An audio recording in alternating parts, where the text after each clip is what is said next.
ఇందులో భాగంగా ఇంటింటికి యోగా కార్యక్రమానికి మీ అందరికీ స్వాగతం. ఈరోజు దేవి ఆసన్ స్పెషల్గా చూడబోతున్నాం. దీన్ని ఉత్కట కోణాసన్ అంటారు.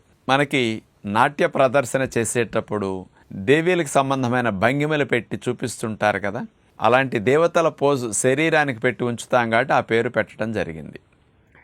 దీనివల్ల స్త్రీలకి చాలా ఉపయోగం అని చెప్పచ్చు.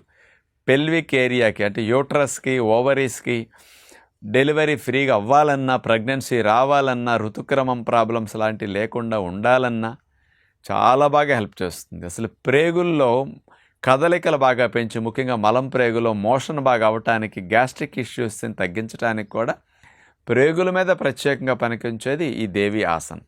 స్త్రీలకి తొడల భాగం లూజ్ అవ్వకుండా టైట్గా ఉండటానికి, ఆ భాగాల్లో కొవ్వు అడ్డదిడ్డంగా పేరుకోకుండా మంచి షేప్ ఉండటానికి కూడా తొడలకి, పిరుదుల భాగానికి బాగా పనికొస్తుంది. మనం గోడ కుర్చీ వేస్తే కాళ్ళకి, పొత్తికడుపు భాగానికి ఎలా వస్తుందో ఇది కాళ్ళు దూరంగా జరిపి ఆ రకంగా బెండ్ అయి గోడ సపోర్ట్ లేకుండా ఉండే దేవి ఆసన్ అన్నమాట. అందుకని ఇలాంటి చక్కటి లాభాలను అందించే దేవి ఆసన్ అన్ని వయసులో వారు, అనేక రకాల నొప్పులు జబ్బులను మందులు వాడేవారు, పెద్దవారు సైతం, కాళ్ళ నొప్పులు ఉన్నవారు సైతం, గుండె హై బీపీలు ఉన్నవారు సైతం చేయగలిగే బెస్ట్ ఆసన్ దేవి ఆసన్. మనకి ఇన్ని లాభాలను అందించే దేవి ఆసన్ చేసే విధానం ఇప్పుడు మనం చూద్దాం. ముందుగా దేవి ఆసన్ స్ట్రైట్గా నుంచున్న తర్వాత రెండు కాళ్ళని సుమారుగా 2 అడుగులు పైగా దూరం జరిపి అట్లా నుంచోవాలి. ఆ తర్వాత 2 చేతుల్ని పైకి లేపి అట్లా చాపాలి. పైన 2 చేతులు నమస్కార ముద్రలో పెట్టి అక్కడి నుంచి 2 చేతుల్ని మోక చేతుల వరకు అట్లా మొత్తం పూర్తిగా కలిపేసేయాలి. అట్లా కలిపి నుంచున్న తర్వాత మోకాళ్ళను వంచుతూ సీటు భాగాన్ని మోకాల హైట్కి వచ్చే వరకు పైనుంచి కిందకు దింపాలి. ఇప్పుడు చేతులు 2 ఇట్లా పెట్టేసి నమస్కార ముద్రలో, ఖాళీ ముద్రలో అలా ఉంటారు. దేవి ఆసన్ ఖాళీ ముద్రలో ఉంటే ఇది భంగిమ.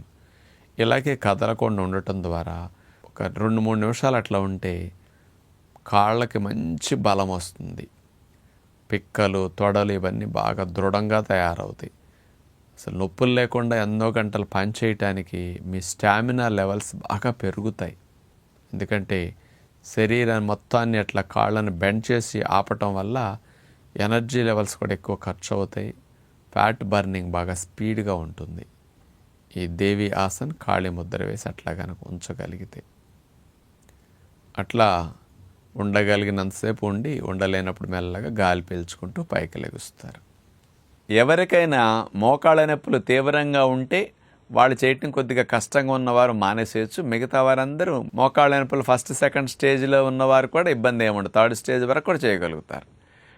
మరి ఇలాంటి ఆసనాలు చేసినప్పుడు చూడండి, అట్లా పెట్టి ఆసనంలో కదలకుండా స్థిరముగా ఆ భంగిమలో ఉన్నప్పుడు 2 నిమిషాలు, 3 నిమిషాలు, 4 నిమిషాలు ఉంటే కాళ్ళల్లో స్టామినా మీకు చాలా బాగా పెరుగుతుంది. మీ పని సామర్థ్యం పెరుగుతుంది. మీరు తిరిగినా, నడిచినా, ఎక్కువ కదలకుండా నుంచున్నా మీ కాళ్ళు ఆ ఒత్తిడిని తట్టుకునేటట్టు ఈ ఆసనంలో మంచిగా కాళ్ళ కండరాలన్నీ బలోపేతం అవుతాయి అన్నమాట. అందుకని ఫిజికల్ స్టామినా మీకు పెంచడానికి ఈ దేవి ఆసన్ బాగా ఉపయోగపడుతుంది. ఆసనాల్లో చూసారా, ఎక్కడికే వెళ్లకుండా, ఇంట్లోనే కదలకుండా ఉండి, వేరే వారు అవసరం లేకుండా కూడా ఎవరికి వారు చేసుకుంటూ ఆరోగ్యాన్ని పెంపొందించుకునే చక్కని విద్య యోగ విద్య. కాబట్టి తెలుసో తెలియకో ఇన్ని సంవత్సరాలు మనం యోగ విద్యను దూరం చేసుకున్నాం, పిల్లలకు దూరం చేశాం. ఇంటింటికి యోగా చేర్చాలని ఆంధ్రప్రదేశ్ ప్రభుత్వం ప్రత్యేకంగా కార్యక్రమాలు చేపట్టి ఇలాంటి వాటిని మీ అందరికీ అందించే విధంగా ప్రయత్నిస్తున్నారు. మీరు కూడా మానకుండా చేస్తూ పిల్లల చేత చేయించండి అని విజ్ఞప్తి చేస్తూ నమస్కారం.